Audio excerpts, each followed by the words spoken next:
Owners, like Golan, resell the girls every few months so they can never pay off their debt.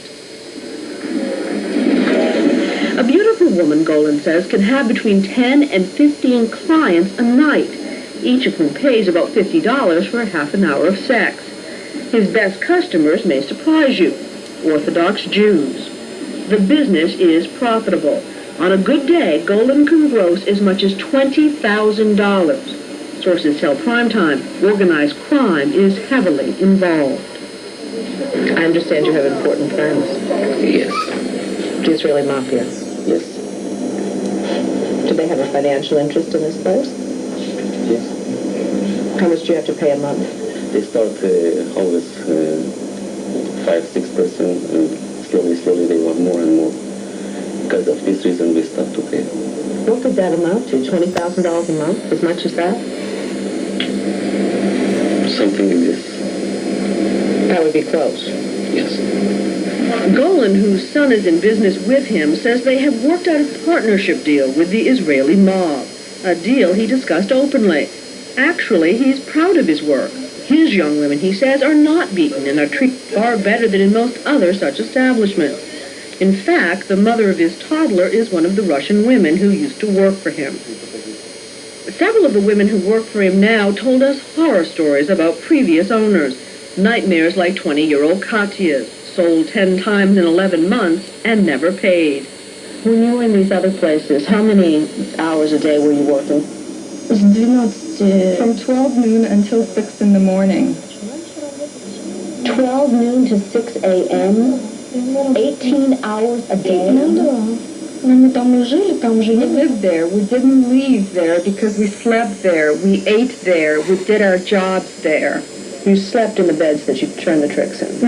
Yes. They were afraid to leave, afraid they'd be beaten. I know there was one girl before me who got beaten up pretty badly. It was even worse than what they did to me.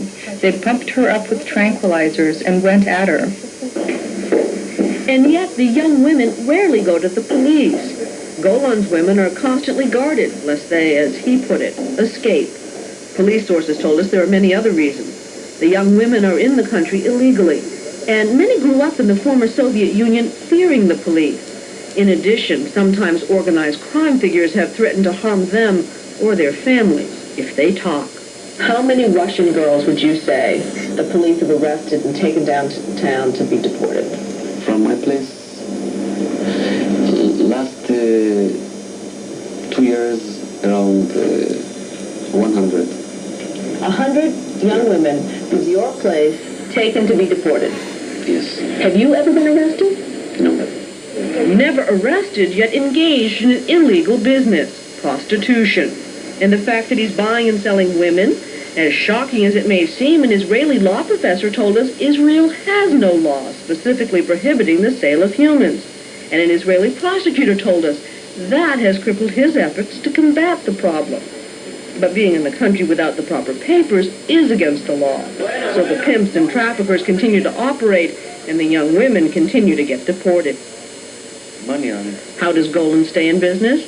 He told us about corruption inside the Israeli Interior Ministry, the very department charged with monitoring this area.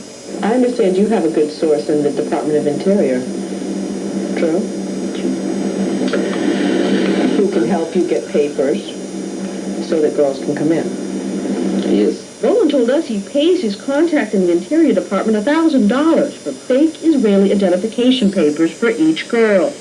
We asked Rafi Cohen of the Interior Ministry about the allegation. We interviewed a man who operates a very large brothel here in Israel.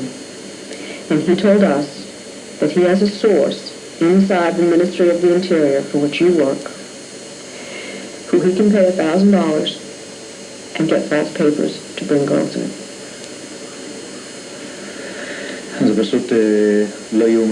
This is just unbelievable. I am certainly ready to check this information, and I promise that if this information is indeed accurate, we will do everything, and I mean everything, to check this and deal with this in order to stop it at its roots. And yet the trafficking goes on. With all due respect, the Israeli solution seems to be to deport them, not to shut down the brothels, not to arrest the pimps, not protect the girls, not to deal with the criminal activity that's happening inside this country. The solutions that we have right now are basically systemic. One way is to try and prevent their entry. But as a democratic country, we cannot shut down the borders completely. Those girls who come to Israel have to take the responsibility to find out exactly what they're supposed to be doing in Israel. It's simply good advice. How can you put the responsibility on them? How could they possibly know before they come here that they're going to essentially be sold into slavery and beaten and forced to work and sleep in the same bed? Before I visit a foreign country, I plan it in advance. Based on our investigation and reports from around the world, there is high-level government complicity in many, many countries. We're talking complicity in terms of police forces, in terms of immigration authorities, and in terms of ministries of foreign affairs. So that kind of complicity absolutely needs to be investigated and needs to be taken very seriously. Late tonight, we heard from the Israeli consulate in New York, who told us that, quote, not only does the government of Israel oppose this illegal activity, but we are actively combating it.